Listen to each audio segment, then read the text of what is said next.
write.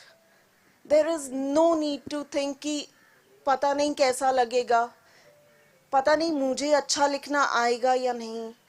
Write fearlessly and experiment with your writing. Do not stick to one voice that is coming out of your head. Think of other voices also. What if my friend is talking about this thing? Try to write from that perspective also. Find different voices, find different structures. I mean, you should try your hand. If you're into writing poetry, वो chairs हटा सकते हैं क्या हम please stage से? So if you are into writing poetry, try with different formats of poetry. Start writing sonnets, experiment with haikus, go to tanka, go to limerick.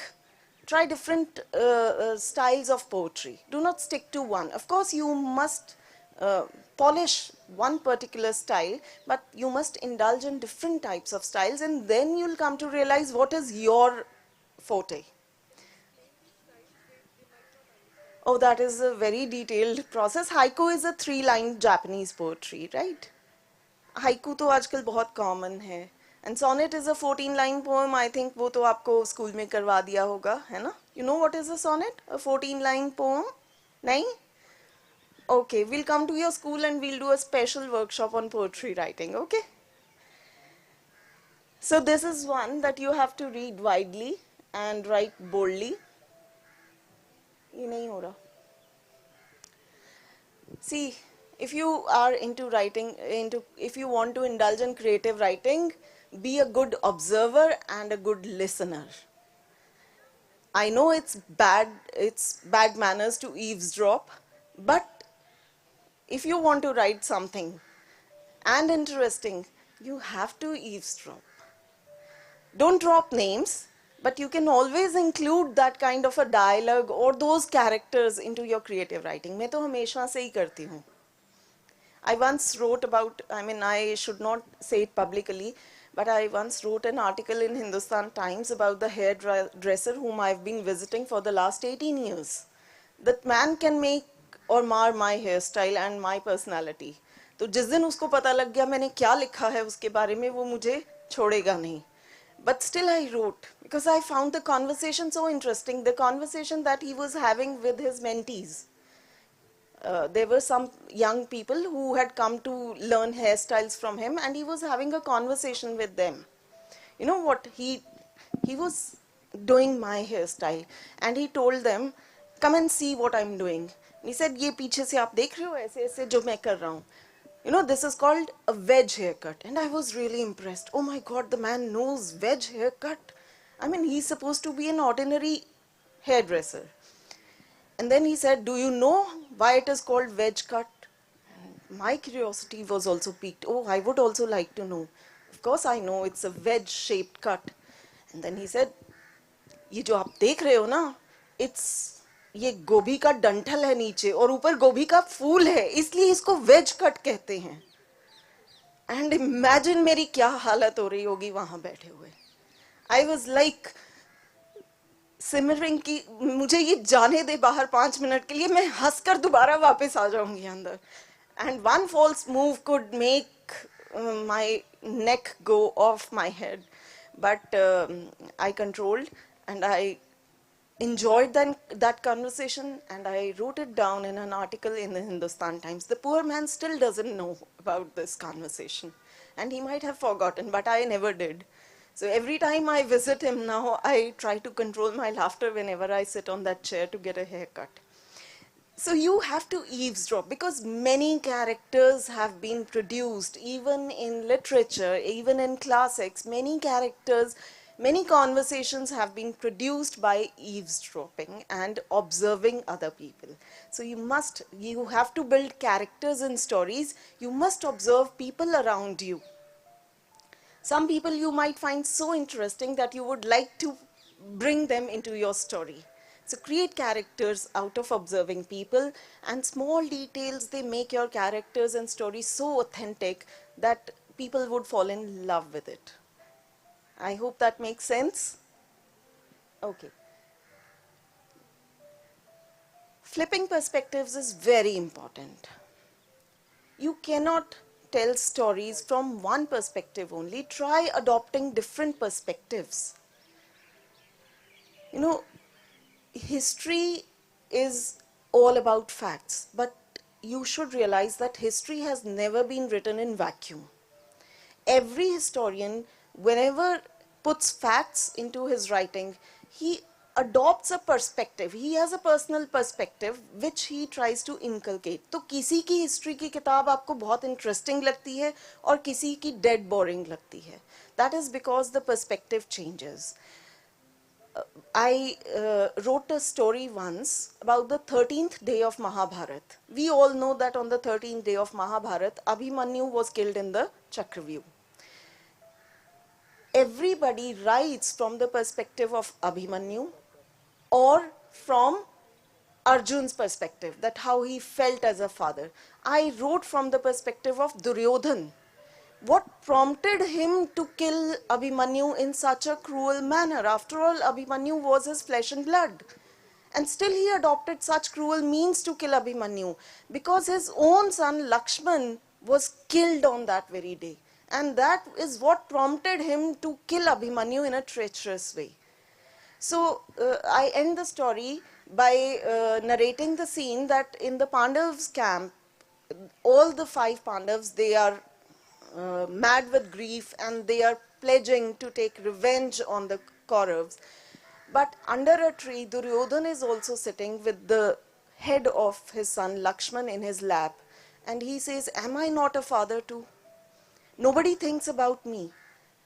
So we must flip perspectives. If we want to create something creative, something new, you can pick up historical narratives, you can pick up folklores and flip the perspective. These days, a lot of authors are doing it. They are flipping perspectives and coming up with the perspective of women, the marginalized women from that. For example, Chitra Banerjee Divyakaruni, she has been writing all the epics from the point of view of the female characters, from the point of view of Sita, from the point of view of Draupadi, and she has gone much beyond what we have ever heard. So flipping perspectives gives you another eye, another voice, another view of the same situation. जब भी लड़ाई होती है दो लोगों के बीच में, जो हमारा फ्रेंड होता है हम उसका पर्सपेक्टिव सुन लेते हैं, सामने वाले जो दूसरा है उसका कोई नहीं सुनता. Maybe he has a better version to tell. So let's flip perspectives and see if we can bring out something new. Indulge into the darker shades, the grayer shades of your characters, and you might come up with something very surprising and beautiful. Right? Does this make sense? Will you ever try to do so? I hope so. Character building is a very important aspect of creative writing. Your character should be of multiple layers. See, if your characters are ordinary human beings, please don't try to present them or project them as the supreme beings. Every character has flaws, every character has gray areas. Try to show those areas also. Do not make your character picture perfect. Film का hero नहीं होता कहानी का character. Film का hero तो बड़ी screen पर 70 mm पर चमकता है, डांस भी कर सकता है, वो 10 गुंडों से लड़ भी सकता है, वो पेंटिंग भी कर सकता है, वो गा भी सकता है, इम्प्रॉम्प्टू वो कुछ भी कर सकता है. Human beings are not, we are not like that. मुझे अभी कोई कह दे कि स्टेज पर खड़े होकर गाना गाओ और मैं कितना बेसुरा गाऊंगी ये मैं जानती हूँ. I am not perfect. So build your characters in human-like traits and give them shades, desires, flaws, सब कुछ दिखाओ उनके. Build your characters. हम कहते हैं flat and round characters होते हैं literature में. Flat जो जैसे शुरू होते हैं वैसे ही end हो जाते हैं. Round characters that develop themselves throughout the story and endear themselves to us, to the reader. Okay, Shobha ma'am is here. Good morning, ma'am. Welcome to CLF Literati. We have a nice, bright bunch of curious minds. How are you all? Good, I'm good. sorry, I was held up at the gate. Isn't that interesting? They refused. I guess I don't have a speaker's badge. They said you can't come in, and they wouldn't let the car come in. Oh my God. So anyway, We have a story early in the morning. Please Yes, take a seat. We'll join you. All right, so this is our 4th tip, and the 5th tip is The power of revision. Do not underestimate the power of revision. Do not be in a hurry to get published. Please revise your first draft, revise your second draft, and keep on revising until and unless you are satisfied that this is what I want to present to my readers. We should not be in a hurry. See, I took more than 40 years to get my first book published. But I got it published when I was satisfied that these are the kind of stories I would like to bring to my readers. So let me just tell you, I have 11 published books to my credit. I have a blog with Times of India web portal. It is called Fireflies in the Jar. And I also write columns for Hindustan Times. I have a blog on rivers.com which is called Spellbound by Sonika. And my name is Sonika, basically. So, I've done a lot of other things also. I've written some academic books also, since I'm a professor of English. But I would not take my first manuscript or first draft to my publisher. I would revise it again and again. And please do not underestimate, because there are some redundancies, some errors that your eye may not discern. Your writing is like your child. उसमें कितनी भी गलतियां हो, we can always overlook. We are bound to be prejudiced, biased towards what we write. So please make sure that you have revised enough. Do not be in a hurry to get it published, right? And here's a bonus tip. Hanji beta. What is your first draft is raw clay? I'm sorry, come again. What is your first draft is raw clay mean? What is my first draft? No, like it is written your first draft is raw clay. What is that? Raw clay. Okay, have you seen clay? Yes. It is, by clay I do not mean the Play-Doh that you use. By clay I mean the putty or the, what do we say, mud that we use to build sculptures, right? It's in raw form. When it's in raw form, it is basically, we have nothing there. We have to build a sculpture out of it. So the raw clay, your first raw draft needs to be revised a number of times. The raw clay has to be knead a lot of times, a number of times. We have to knead it to build a sculpture out of it, to make it more pliable, I would say, so that a sculpture can be built out of it, right? So your first draft is raw, basically. It's like घर पे मम्मा आटा गूंथती है, नहीं गूंथती मम्मा. आटा देखा है कभी? Okay. Okay, so you know clay. Okay. So your first draft is raw. Basically, you have to cook it properly, let it simmer and cook. So our bonus tip is that please don't try to please the market. अरे ये आजकल बिकता है, मुझे ये लिखना है. No, write what you want to write. बिकता है के पीछे नहीं जाना. बिकता तो आजकल बहुत मुश्किल से है. If you want to get something published, get it published for your own satisfaction. Don't run after the market. Of course, the publishers, they'll be more than happy to see their numbers ticking, but not every author sells. And therefore, we should not be disheartened कि मेरी किताब तो कौन पढ़ेगा, कौन खरीदेगा. That is not something that should bother us. Write to please yourself. And when you write something that you really want to tell, every person has a story inside him or her. When it is the right time, it would automatically come out of you. So write when you really want to tell someone a story. And if you have that urge, it will automatically flow out of you. You just have to turn the faucet and the story will start pouring out of it. So, and if you are passionate about writing something, passion is always contagious. Do indulge. Life is not only meant for your profession or your personal indulgence. passion also leads us somewhere. I mean, it has led me a lot of places, to a lot of places, because I was passionate about writing.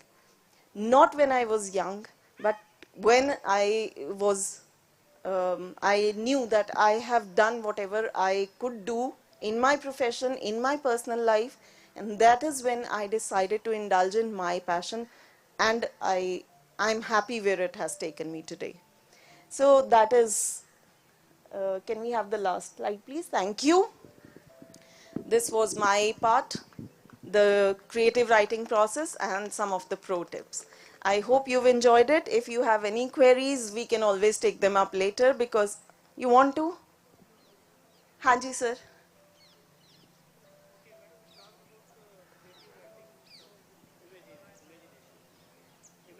Hanji sir.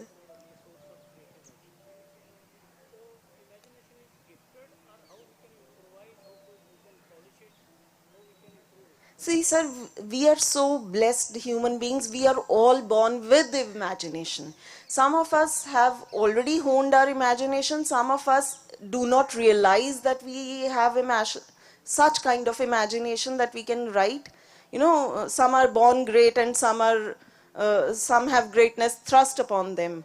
So we all are blessed to be born with imagination. Some of us have already used it, some are in the process of using it, and some of us will someday realize that we should also use it. So we are born with imagination. You can, of course, hone it, you can cultivate it further.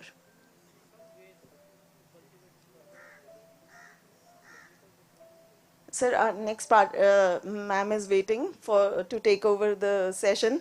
We'll discuss it over a cup of coffee, if you don't mind, if you wish to stay back. Right, I'll also get back to you, darling. So, Devyani, who's the next speaker? Ma'am? है ना? हाँ हाँ, no worries. She wants to go first or I can? Let her go. She has a session also later. So I would now very humbly request Shobha Tharoor ma'am to please come and address our participants. The book is available. I saw it there. I'll get it for you. Welcome, ma'am. Hi everyone. I don't know if many of you know me. My name is Shobha Tharoor Srinivasan. I am a published author. I'm a professional voiceover talent. And I am essentially just been pulled in between to give you a chance to ask me some questions as well. Yeah, it's going to be hard to read a book while I'm standing. So let's just leave that here. These are two of my books. This is the most recent book. It's called Let's Use Our Words. And it comes from the passion that Sonaki talked about. I completely agree with her.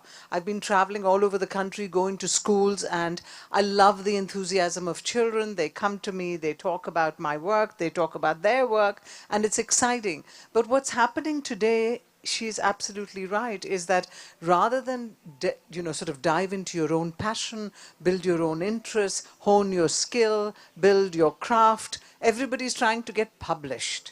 Publishing is sort of a byproduct. The creativity is what's important. Isn't that correct? The reality is, all of us, as she said very clearly, I agreed with most of what the speaker said. In fact, almost everything I think that I heard, I completely agree with. Creativity is within us all. You know, as Toni Morrison, the great American poet, said, it's within us and it just needs to come out. Creativity is within all of us, it just needs to come out. And what's also interesting is, you don't empty it. It's like the Akshay Patra in India. You know, you bring it out and it builds again. So the more you use it, the better it develops, the more it hones. It's just wonderful. Now, we didn't plan to do a workshop here, but as I said, I told her I would come and chat with you, give you all a chance to talk to me. But I do something called a poetry workshop at a lot of sessions. And it comes from this book called It's Time to Rhyme. And the reason I'm bringing this up, we have both adults as well as children here, is that I'd encountered a lot of children who were a little bit afraid of rhyme schemes, of meter. They said, you know, it's like a little bit like mathematics for kids who who don't like math. They said, you have to learn all these rules, and so we don't like poetry. And I was really surprised, because when I grew up at an era where we didn't have much television, we didn't have video games, we didn't have all the wonderful digital things that most of you are playing with these days, and word games and the love of words, the sound of words. I learned a word called pusillanimous when I was in 8th grade, because I read a beautiful book called My Family and Other Animals by Gerald Durrell. I still remember the name of the book. I remember the word. Do you know what pusillanimous means?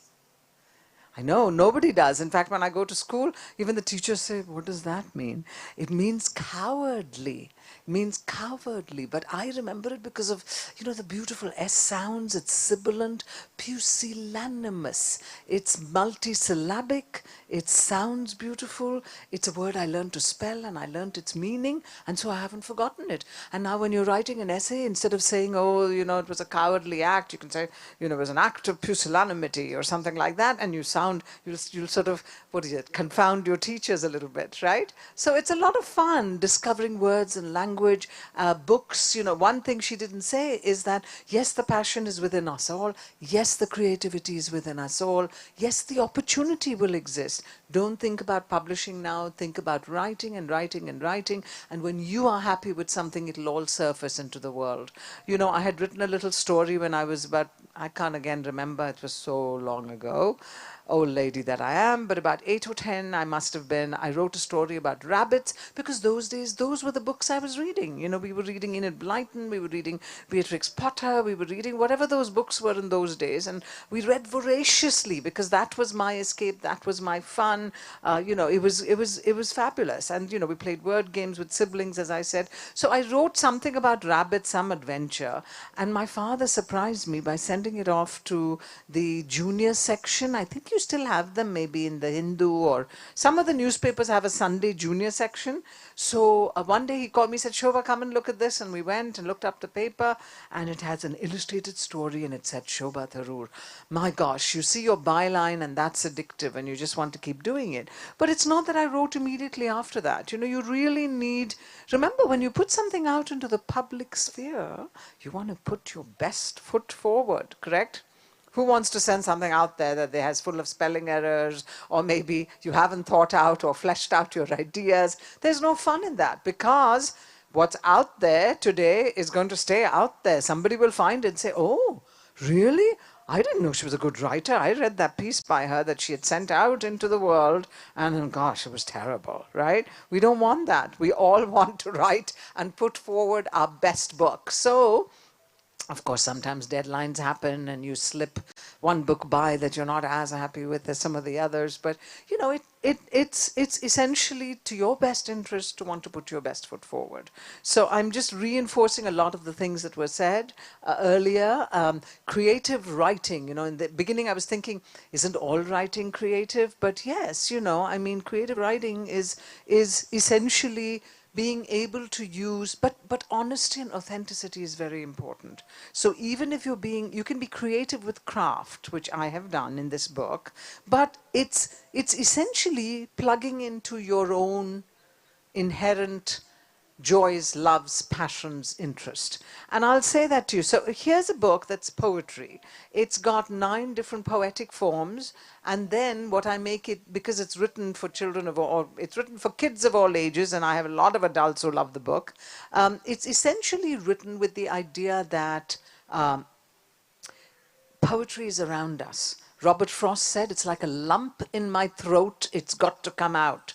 And so, that's the kind of inspiration you need to have, is that even if it's not poetry, if you're writing a story, you've got to say, I need to, I read this article just today, believe it or not. It was a beautiful tribute to Gabriel Garcia Marquez, who's won the Nobel Prize years ago. He's passed away.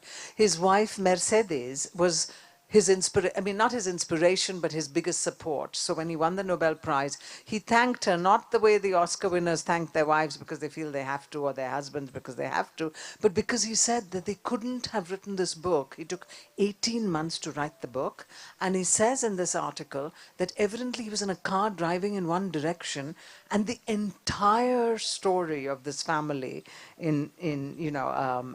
I think it was 100 Years of Solitude, or one of the books that he was listed in for his award. He says it just came to him. So he drove back instead of going to his destination, and he came home and told his wife, he was a journalist. They were both journalists, I think they met that way. She came from a more well-off family, he did not. And he said, I need to write this book. So they had children by then. He shut himself into a door. She sold almost everything in the house to support this because she believed in her husband. And evidently the last little vanity she had, because she came from a, an upper class family, is she had a hairdryer. She sold the hairdryer as well. And eventually the 18 months they didn't have, no, sorry, she sold everything in the house. She hadn't sold the hairdryer. She sold it when they had to post the 500-page book to Argentina to a publisher. Those days you had to post it, and the postage they didn't have money for. So she sold her hairdryer, and they mailed it off, and the rest is history. He's one of the greatest writers. After that, they made money, they traveled, they won awards, did all of that, or he did. So what I'm trying to say is, clearly the passion of that story was within him. He had to write it. So, write when you feel moved. But the one piece that I wanted to add is, unless you read, if you don't read, what is the advice to give children? I'm asked that all the time, even to adults, because I've had many adults. I gave a lovely chat, and it was a very interesting crowd like this. It was all adults. And we talked about why should we read.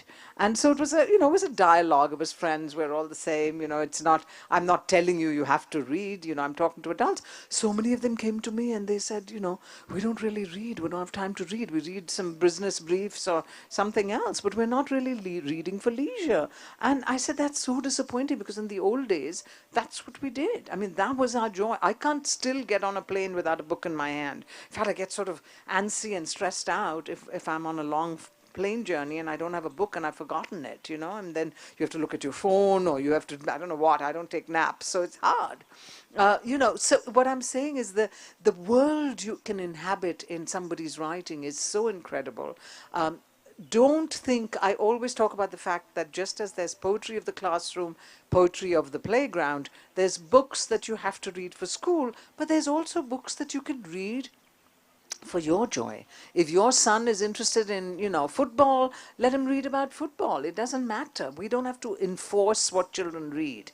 My son used to watch cooking shows at one point when he was young, and they were in Chinese. There was Chinese cooking, that's what he liked. And I used to wonder, he can't even understand, why is he watching this? The thing is, it's whatever drives you. Truly, that will build that passion. So, I'm just reinforcing things. You've heard it all before. But let me read you a couple of poems from this book, just to give you a sense of how you can play with words. And you can write poetry about just anything. And then we can go into one of the other books, if you like, where I've talked about 100-word stories. And again, that's another sort of creative exercise. It's an exercise any of you, including the adults, because teachers have done this, can do at home. Think of a beginning, middle, and some kind of a clever story. I wish I had brought that book with me. I'd have loved to read you one of my 100-word stories. But it's a discipline. It's like Flaubert said, mot juste. Mot juste, mot is word, juste is just right. In French, what he's saying is when we are writing 100 words, we're forcing ourselves to write something very specific within a particular length. That's a lovely creative exercise. So when you talk about creative exercising, try to do something like that. If you've written a story, and these days if you're doing it on the computer and it counts it for you, it says it's 105 words, you need to cut 5 words. Well, what may you have done that you can change? Perhaps a long phrase can be reduced to a descriptive adjective. If you've written only 95, maybe there's a little description you can add in. It makes it a lot of fun. That's a nice creative exercise. Another creative exercise is writing 62-word stories. Just pick a topic. Just say, my teacher, and then write 62 words. Don't start by counting the words. Never do that. Always write what you want and then trim it. It's a little reverse of the clay. You have your clay and you build it into something. Here you're whittling it away. So supposing you wrote a little story and then you added the words, and it's 99 words, and you want to make it 62, you think of ways you can reduce it. And don't go to AI for that, because there's nothing fun in that then. You need to be able to do it yourself. Correct? because that is part of the joy of that kind of creative process. So, okay, I've talked enough and I want to open it up to questions because I was told that you may have some questions to ask me. But let me read you, just for fun, why this book is so much fun. I'm going to read you a sonnet, and I'm going to read it to you in the shape of a sonnet. In other words, a sonnet is a 14-line poem, and you'll discover that when I tell you what a sonnet is, because I've written it, if you saw the book, 14 lines, octave, sestet, ends with a couplet, etc. It's a sonnet. Then I give you an example poem, which is why this book won a big award. It was Best Book of the Year in 2022 or 2023, Publishing Next Award for ages 8 and plus, because of the uniqueness of the treatment of the poetry. So we had the form introduced, and then I have the example, which is usually funny or hilarious in some way or another, and appeals to everyone. So children can understand, or poets can understand, readers can understand, adults can understand that poetry is around us. We can write about whatever we want. It doesn't have to be about death and dying and all like Shakespeare wrote, or about, summer nights or whatever else. So let's quickly read that.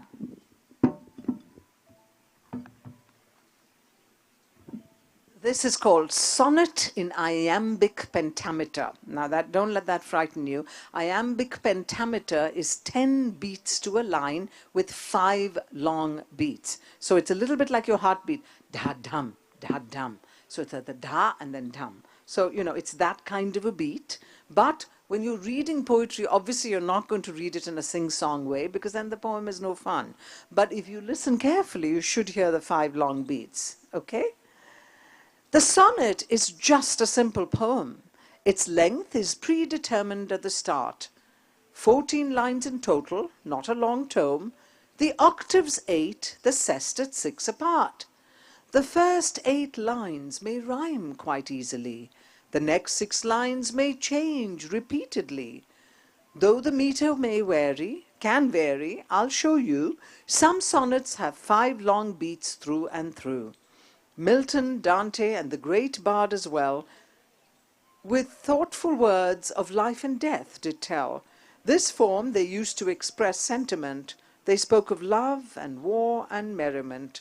The sonnet is an interesting find, just 14 lines to speak what's on your mind. So if you pay attention to it, you'll see that I had an octave, which is the first 8 lines, which sort of introduces the form of the poem. And the second 6 lines tells you who wrote it, what they did, etc. And then we end it with a couplet, which is very often the way an Elizabethan sonnet ends. So here you have a poem that in the shape of that particular form is telling you what the form is. And I've done that with acrostics, with nonettes, with villanelles, with, other poetic forms, haikus, etc. So it makes it, you're getting an opportunity to learn a particular form. Now, let's see what I did with that form. I'm going to wear my glasses, I think. 1 second. Apologies. It's called When Mummy Was Away. I packed my own lunch when Mummy was out, with sweets and treats since she wasn't about. Took out the salad, threw carrots away, put in some cookies, a packet of Lay's, filled up my thermos with sweet 7-Up, joyfully dreaming of fizz in my cup. Pulled out my sandwich, added some cake. This was a great lunch. I made no mistake. But something went very wrong with my plan. You don't want to look in the garbage can. Through recess, I lay on the ground in pain. I'll never try packing my lunch again. All that sugar gave me a tummy ache. Junk food for lunch is a major mistake. So did you see? We have a sonnet about junk food. So we can write anything like that, right? Similarly, I did with 1 second. Some of these are visual forms of poetry, so you have to see it on the page. The book is available at the bookstore if you ever want to buy it, and I'm happy to sign it for all of you. Just 1 second. I'm looking for the haikus, just to tell you how simple that is. Here we are. So again, what is a haiku? Does anybody know what a haiku is?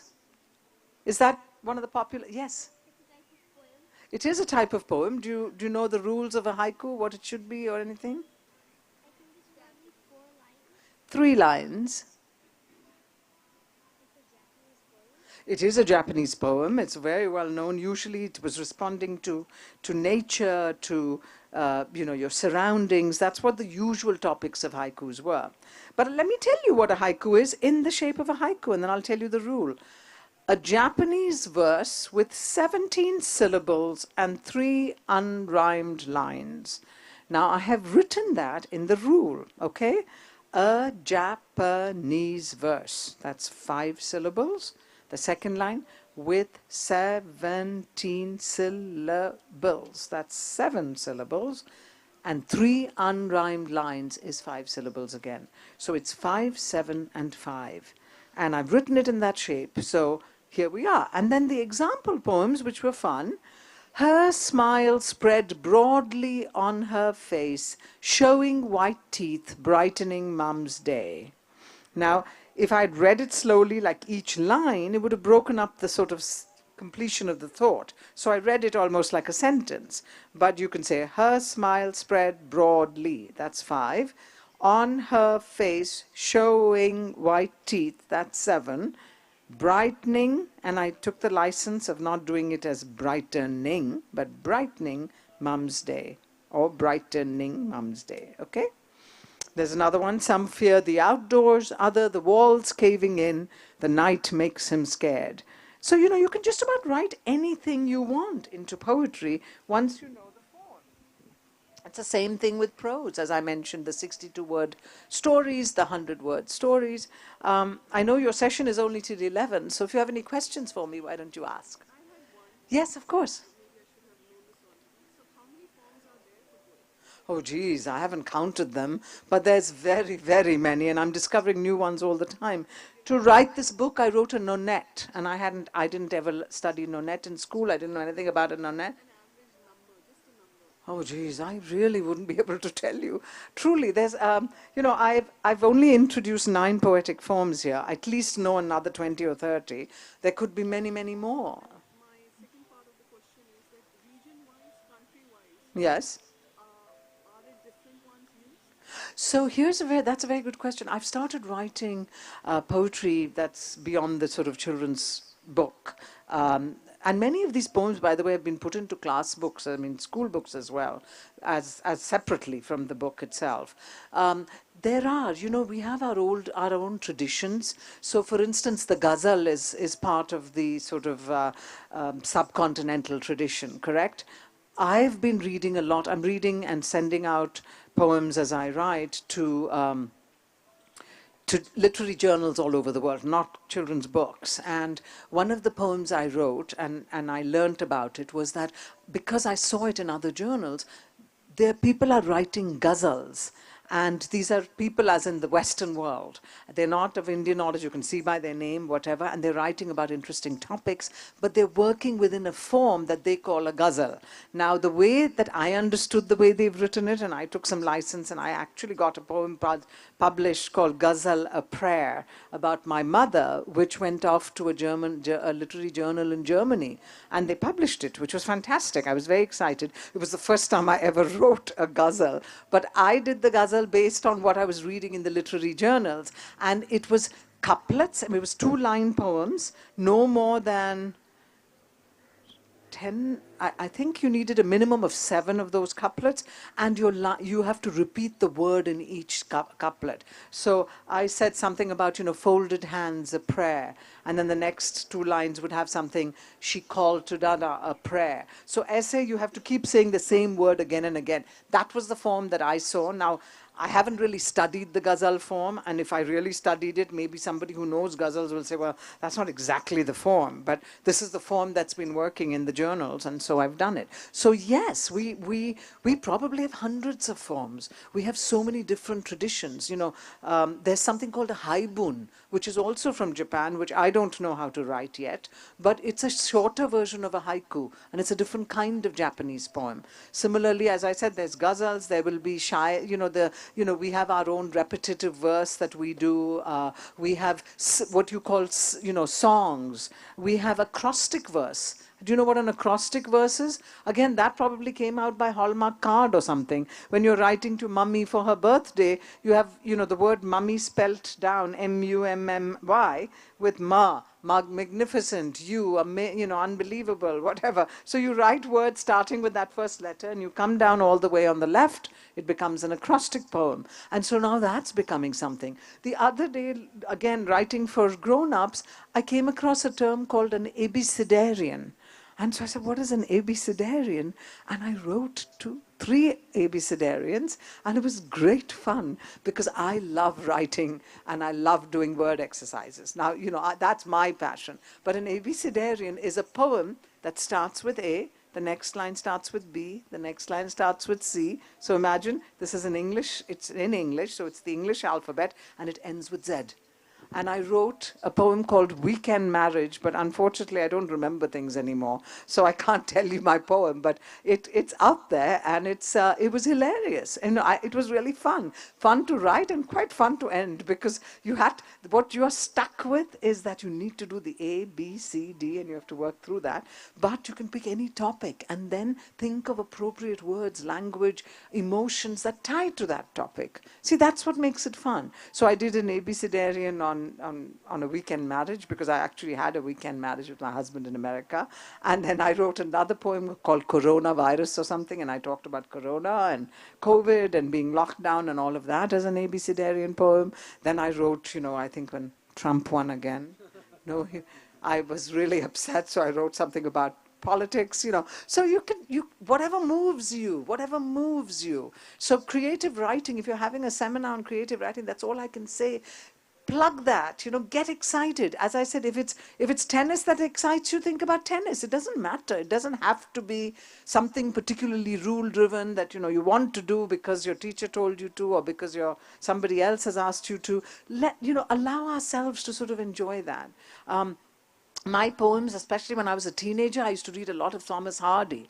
And Thomas Hardy is really, and people used to say the typical angst-driven teenagers, because every time, it's like the Hindi movies of old, the hero and the heroine will fall in love, and then he will write a letter to her, and the letter will be dropped by somebody under the table accidentally, and then she never knows. It's like the quintessential Romeo-Juliet story. She doesn't know, then she marries somebody else. She's so unhappy. The man had written this letter. If she had got the letter in time, it would never have happened. So, all these crazy things. So those days, that's what I was driven by, all these sad stories. So, my writing was very sad or whatever. It doesn't matter. It really doesn't matter. And there's no right or wrong. Huh? What would I suggest? Read. Read. My brother is a very well-known wordsmith, and one of the questions that's asked, it's not an original thought, but every time anybody asks him, you say such big words, can you give us a big word? And he says, read. It's the most important, capacious word in the language, really, because if you're not reading, you're not going to be able to write. I have actually had people come to me, and I'm shocked. We're working on a book. I said, that's great. What kind of book? Poetry. Do you like poetry? Do you read a lot of poetry? No. Then how are you writing poetry? It doesn't really make any sense. So there is, for some reason within our country here, this imperative, parents desperately, and they come to me with their kids' books who give it to me as a gift, saying, my daughter published this, my son published that. Why is publishing the goal? The reading and writing and creating and thinking is the goal. Now, in school, I'm not saying you shouldn't have an essay contest or a little bit of competition sometimes brings out the best in us. I mean, we know that even in the economic world, if there's no competition, you have dealing with all kinds of limitations to whatever product you're getting. So competition is okay, but within limits. It's okay to have a class, it's okay to, if you really are a reader and a writer, I tell children this, Scholastic, which is, it's worldwide, but Scholastic India runs an annual contest. I think it's an essay contest or a story contest, I don't know. They ask children and others to submit, and, if you really are a talented writer, out of the tens and thousands of submissions they get, I think about 20 or maybe 100 stories are picked up and published in a book every year. So it gives you then that validation, that affirmation. Just as I told you, I'm working on adult poems. I've sent many out into the world, into various competitive literary journals, got lots and lots of rejections because I'm still working in a new field. But I've managed to land 15 to 20 poems. So I feel like I have something going there, right? So it's that. It's the purpose is not, as she said very wisely, not to publish, but to create, to think, to build. Any more questions? Yes? Yes? Okay, I'll try. Go ahead. So it's such a wonderful beginning to a Sunday morning. Oh, Listening to you. thank you. And very enriching. A lazy start to a morning, but such an enriching one.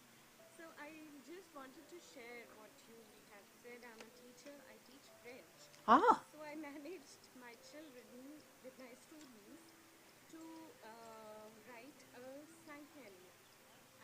So it's a 5-line. I was going to say cinq is 5, but I don't know the poem, huh? So the structure is that you write, the first one is one word, the second one is 2 adjectives, and the third one is a verb, which in English could be ending in ing, but in French it has to be conjugated. Huh. And then the last one is a one-word synonym for that, one name that. There's a form in here that's not a Sankel, but in which I had to follow the rule as well. I'll tell you about it. Go ahead. So, if you don't mind, ma'am, can you take this question one-on-one because the next...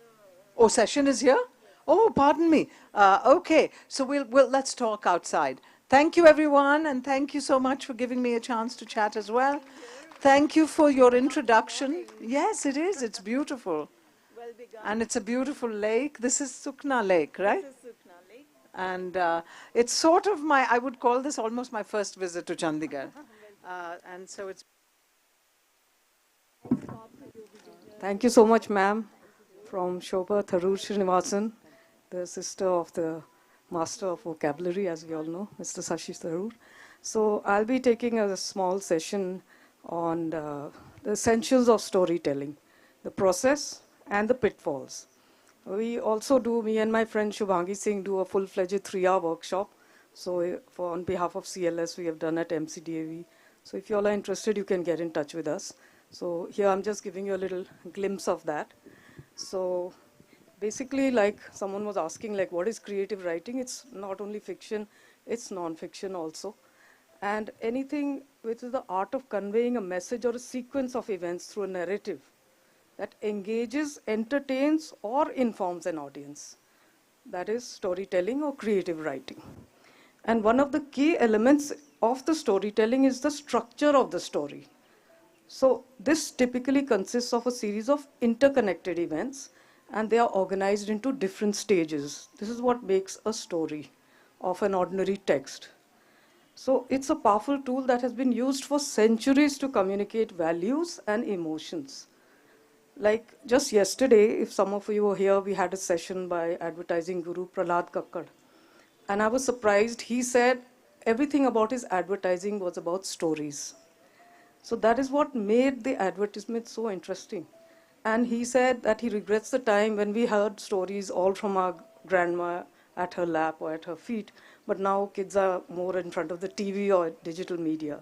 So that art of storytelling, it should not fade. It should be there still. And according to Plato, the essential takeaway, the essential payoff from a story, there's the emotional thing.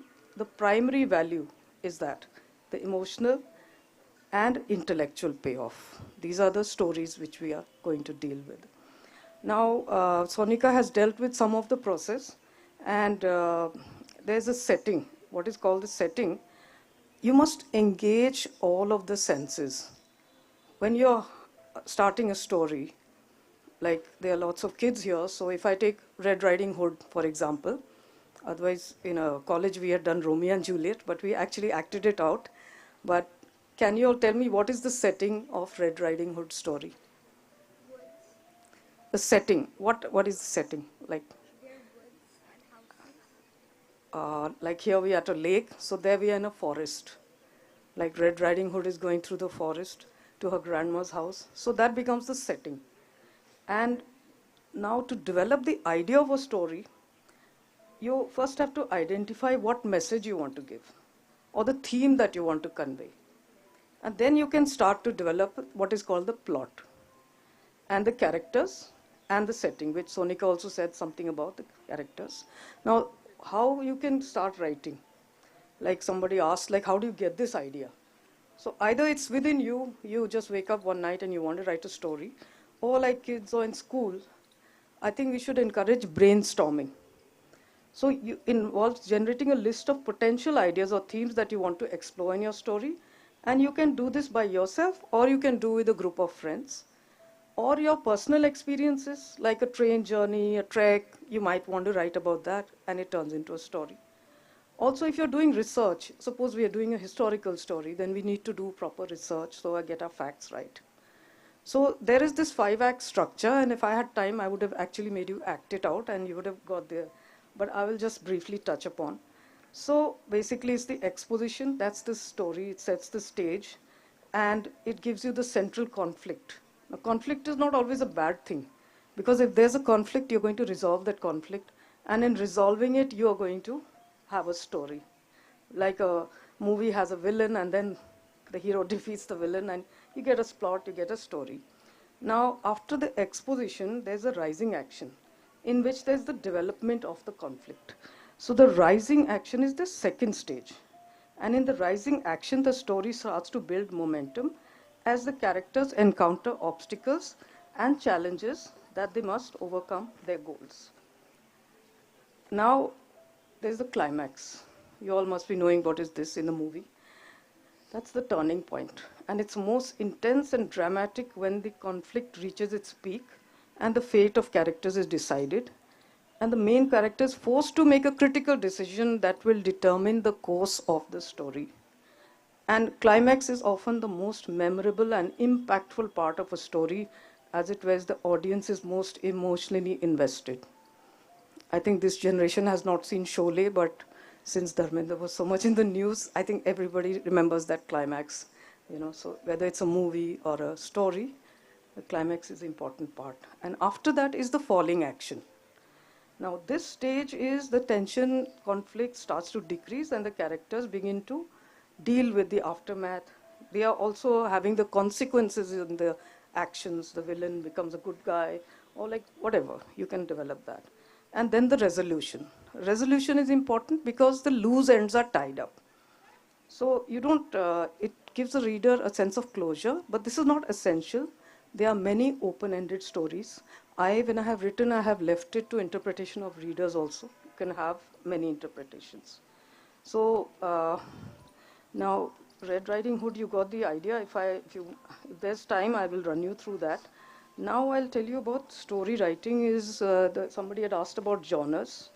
Just like poetry, there are so many types.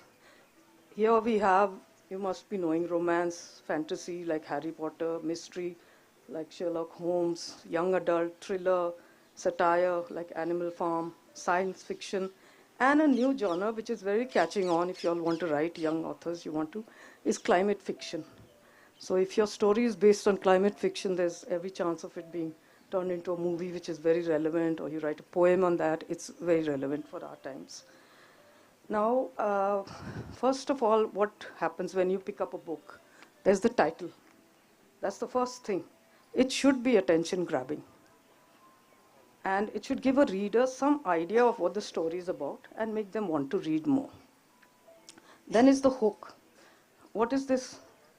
It is the thing which makes you, the first few lines which you read and you're either put off or you're just saying like, what's next? So when I was quite young, somebody suggested Russian authors, and Leo Tolstoy gave me a book, Anna Karenina. And I said, oh God, 800 pages. How am I going to read this? And then the first line was, happy families are all alike. Every unhappy family is unhappy in its own way. this line got me hooked. I said, look at how he writes. I want to know more. What's he talking about? So that is, next comes voice of the author. So it's not necessary that you copy somebody's style. I mean, later when you write, somebody may tell you you write like so and so, but try to have your own voice coming through. It's very important. And then, most important, when you're writing a story, you'll find it strange that I'll tell you this. Write as if there's a camera on your shoulder. That means show, don't tell. So I can't repeat this enough. I repeat it again, show, don't tell. What does this mean? You have to paint a mental picture. The person, your reader, has only your words. So he has to imagine what you're talking about. So you got to put a camera, and like what you're thinking, the reader's not thinking. You have to make him see what you're thinking. So that is the idea of show, don't tell. I could have some examples. If suppose you want to show me that somebody is angry in the story, not tell me.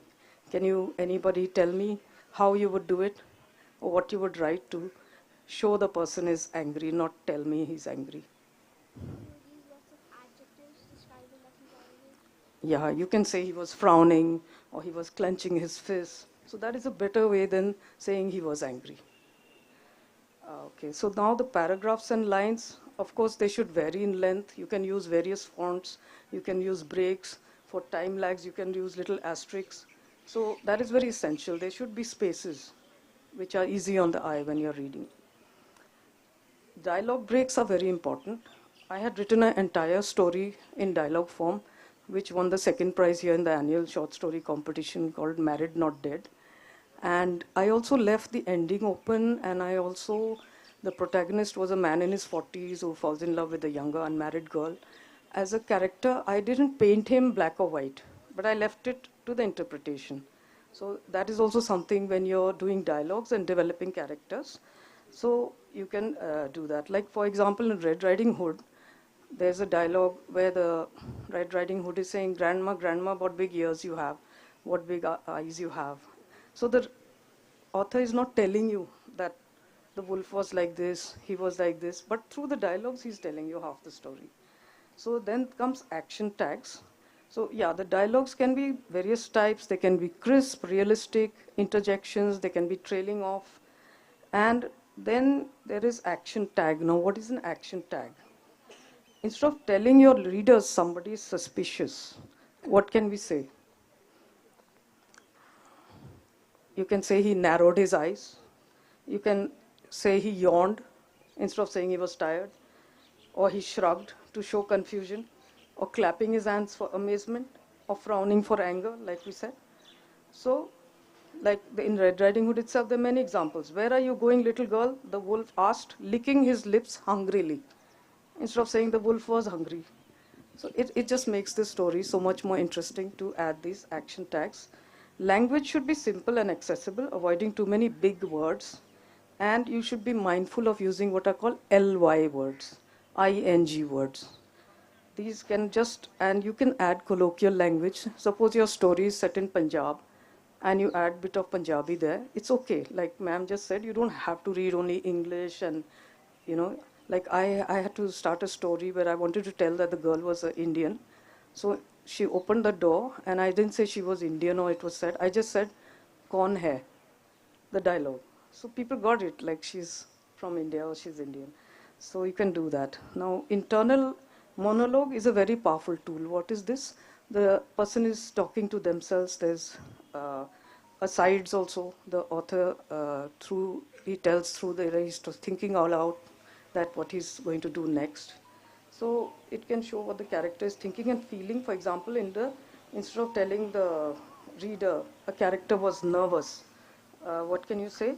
You could add a dialogue of him thinking aloud to itself, "What if I mess this up?"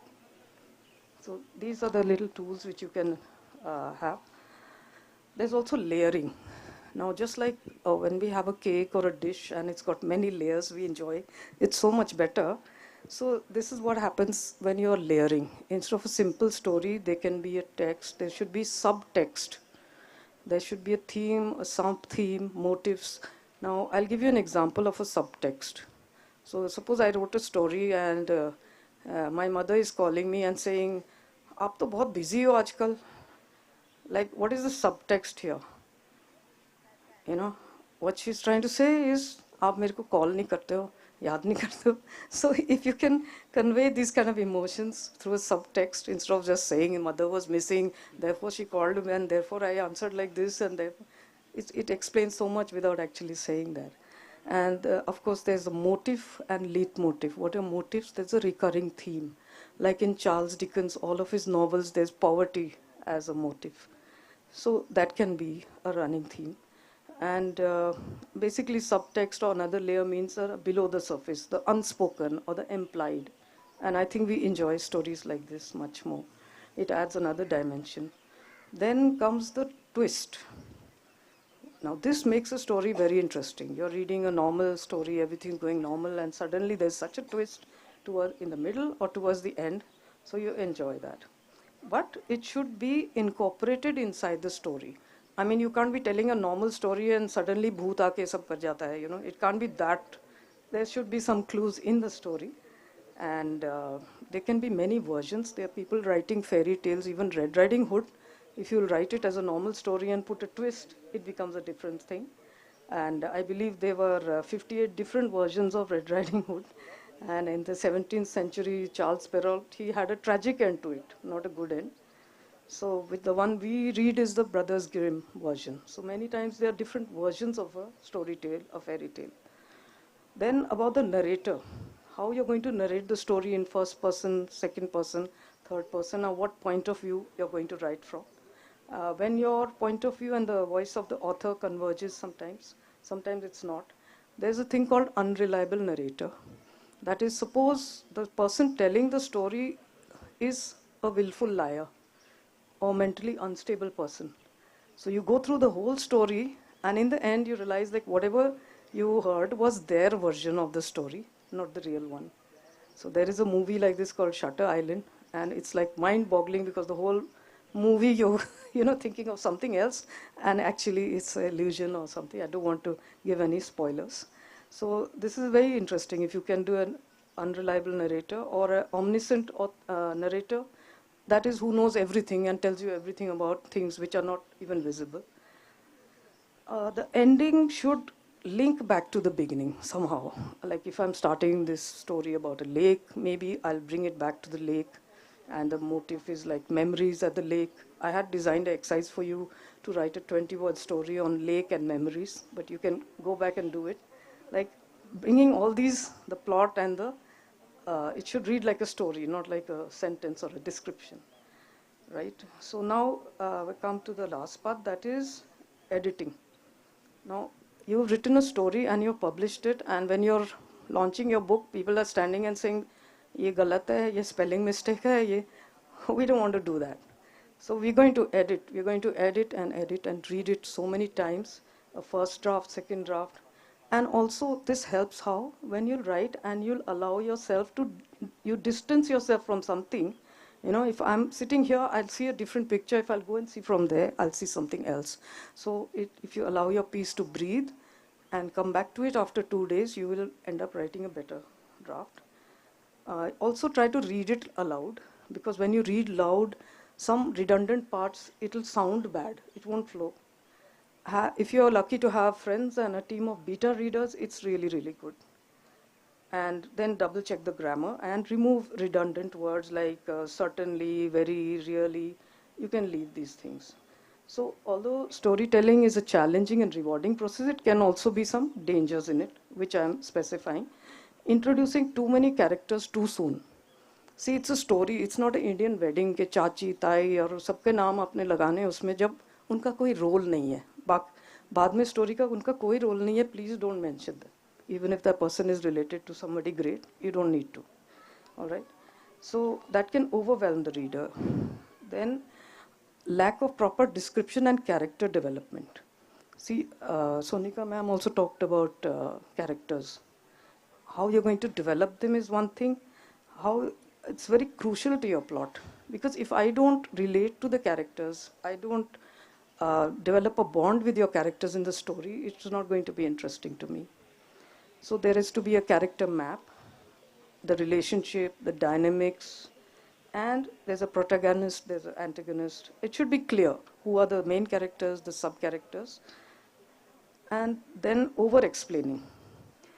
This also comes in that subtext which I've told you. You don't have to, you trust the intelligence of your readers, that they are intelligent enough to know what you're thinking or what you're trying to convey. So, and if you explain too much, it feels like you're talking down to them, and it can distract from the overall quality of the narrative. So you don't have to spell everything out. Sending the reader to dictionary repeatedly. Like, all of us are not Shashi Tharoor, although we enjoy his work. But I wrote a story which won a prize, which I described a jungle scene. And in that whole story, there was just one word. It was called stridulation of crickets. That means the sound which crickets, cut, cut, cut, when they rub their hands, that sound is called stridulation. So people didn't mind. They said that one word, it made us go to the dictionary, but it was just one word. But don't layer your whole text with, जैसे हम खीर खाते हैं ना तो उसमें इतने dry fruits ना डाल दीजिए कि खीर ही नहीं नज़र आ रहे. So that's the concept. Do use some words, but not too many. Then showing of knowledge. मान लीजिए आप में से कोई इंजीनियर या डॉक्टर है और आप उस टाइप की स्टोरी लिख रहे हैं. So we don't need those unnecessary details because the reader is a common man. He's reasonably intelligent, but we don't have to show off this knowledge. It is essential to fit your knowledge seamlessly into the narrative. Avoid making it feel forced or out of place just to make it look like, wow, kitna hi-fi language, kitna. Write from your heart, write a bit of good vocabulary, good language, that it all comes in. So this delicate balance between providing enough information to the reader and not overwhelming them with too many details, that's how we're going to write a good story. So in the end, I'll leave you with an example of a hook. This story is one of the most my popular ones which I've written, and it's available on Rivers Press, which Afan will come and tell you about. So I just checked, it's got 3.7K hits right now. And it actually starts with what is the example of a bad hook. What is a bad hook is once upon a time. Because everybody starts with once upon a time. So it sounds very boring. So, but this is what I wrote. Once upon a time, in a pencil box, a sturdy lead pencil Raj fell in love with a slender felt pen, Scarlet. But he may have rubbed her the wrong way. She did not respond the way he wanted because she was fascinated by the hues of multicolored sketch pens. Raj's best friend, the ballpoint pen Parker, pointed out, Raj, don't look so leaden. Sharpen up a bit. Maybe she doesn't get a pencil's point of view as she's rather sketchy. So this is some example of thinking out of the box, writing metaphors, similes, but it's a very simple story and a lot of people thought it's a kid's story. So it's just, so thank you so much. I'm Dr. Devyani Singh, and now next speaker. I think we have a budding author here who wants to just give a brief presentation, and then is Shikhar here? Shikhar, please.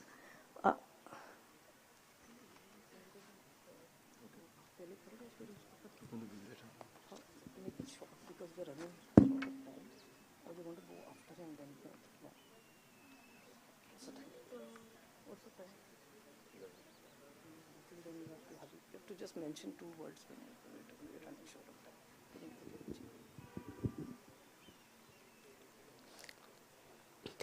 My soul is the percipient, pen is the medium, and the stars are its readers.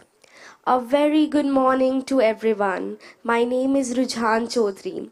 Apart from being a student, I am an author of 4 books, 2 poetry collections and 2 novels. Currently working on my 5th book. This is my 4th book. It's called The Mist Tree. The Mist Tree is a confluence of nature, poetry, and spirituality. It's about Ramya, the protagonist, who once found that in her garden of thoughts and powers, the tree whom she would venerate as her grandfather was not there. So instead of it, a fathomless hole was created unto the earth. So she went down deep into the earth, and the whole novel is centered around it. So it's about the final destination, that was the ascetic abode, had a divine connection with the garden of thoughts and powers. So this is about the novel, and I have linked my meditative world into it. I hope you will all admire it and help me disseminate my words far and wide. It's available on Amazon and Flipkart. Thank you so much. Thank you, and we want to encourage budding authors. Over to Shikhar Goyal. Hi, can we have a big round of applause for our budding writer over here? All right, everybody. Friends, citizens of the city beautiful, lovers of literature, good morning. Come on, guys. Good morning. Good morning. Louder, please. Come on. Good morning. My name is Shikhar Goyal. I am a lover of literature. I have written a book, and I have a few minutes over here before a fan comes, and I'm going to create a small activity over here. And the theme of the activity I'm going to give in just before that, I'll tell you a short story, because you know we are literary people over here, and we cannot do without stories, right? So I went to a boarding school in Missouri, and when I was 11 years old, my mom realized that she has a wonderful, wonderful handwriting, and her genes of beautiful handwriting did not pass on to her son, that is me.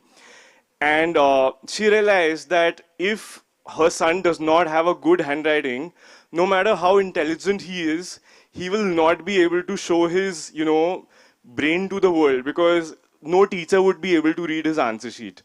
So that was the year my school started something called a cursive writing club. Among other clubs, there were all other sorts of fun clubs also. There's photography club, there's debating club. I, by the way, went on to join debating club later and become the president also, but that's a different story. So there's a cursive writing club, and my mom told me, you got to go there and got to improve your handwriting.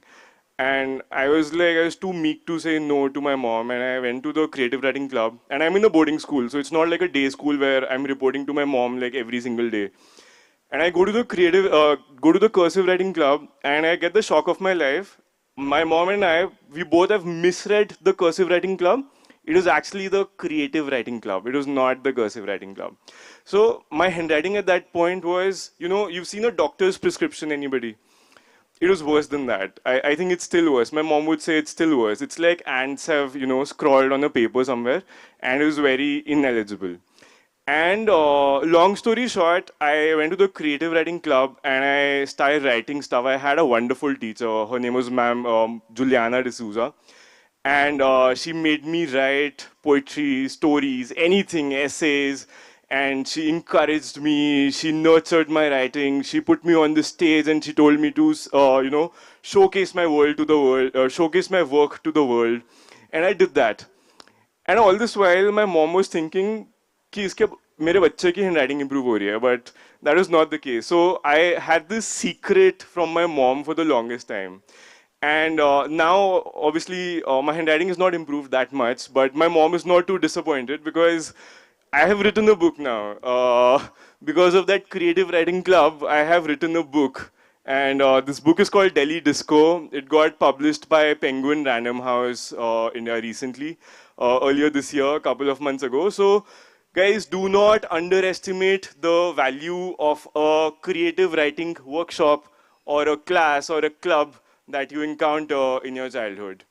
So, for my activity, the theme, as I have kind of mentioned over here, is secrets. I had a very innocent secret from my mom. I did not tell her what I was doing in school, and I was doing something else. So, first of all, do we have copy and pens and or any sort of writing instruments over here? Show of hands, guys. Yeah? All right, wonderful. If you guys do not have, please do it on your phones. And I'm going to encourage people to please come up and tell a story. I'm going to tell you how to do it, how we're going to go about it. First, we're going to talk about secrets. What kind of secrets are there? You know, normally people think of secrets as something embarrassing, something that you cannot tell anybody. Yeah, that's the essence of a secret, that you cannot tell anybody. But there are all sorts of secrets. You know, secret can be something that you have done, but you're too embarrassed to share to the world. Secret can be a special talent that you have. You love singing, but you're too afraid to show it to the world. Secret can be you found something, you walking somewhere and you found something on the path and you picked it up and you do not tell it to the world. And so any kind of secret. So how we're going to conduct this activity now is, I'm going to give you 3 characters. You have to pick any of these 3 characters and you have to give them a secret. And the theme of the story is going to be a secret that was almost found out, but not yet. And so the 3 characters that you're going to get are a police woman, a gym trainer, a Zomato delivery partner. I'm going to repeat again if you want to make notes. A police woman, a gym trainer, or a Zomato delivery partner. So you got to pick one character and write a short story. I'm going to give you 5 minutes. Think of a secret that any of these people can have, and the secret was almost found out by the end of the story. The story should be minimum of 60 words. You have 5 minutes starting now.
Check, check, check, check. Testing 1 1 2 3 4 4 4 4.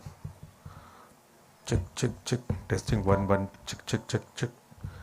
Hello, check, hello, check, check, check, hello, check, hello. Testing 1 1 2 3 4 4. Mic check, check, hello, check, hello. Testing 1 2 3 4. Check, check, check. Mic check, check, hello. Hello, check, hello, check, check, check, hello. Testing 1 1. Check, check, check, check. 1 2 3 4 4. Check, check, check. Mic check.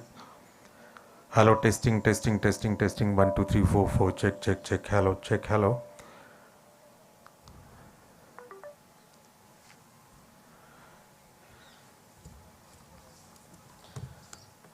देवी और सज्जनों नमस्कार। आज के इस कार्यक्रम के दूसरे दिन एक बार फिर से आप सभी का अभिनंदन, स्वागत। और बहुत ही खूबसूरत शुरुआत आज हो चुकी है एक वर्कशॉप से। अभी ये लिख रहे हैं और we'll just have a few presentations. Anybody ready with it?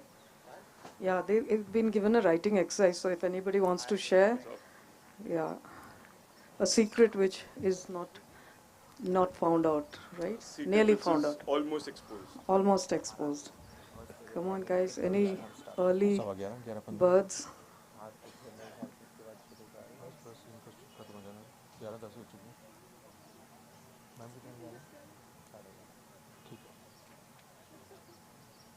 Actually, the next session is at 11:15, I think. So there.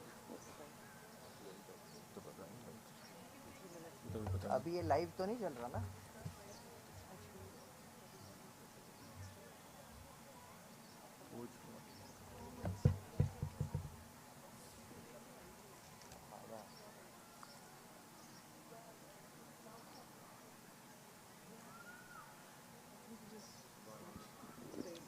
All right, guys. Do we have anybody ready with their presentations?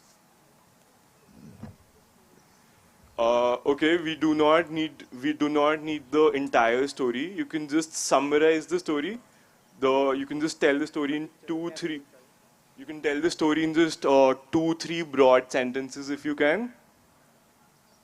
Anybody? Oh yeah, we have a first speaker over here. Come on.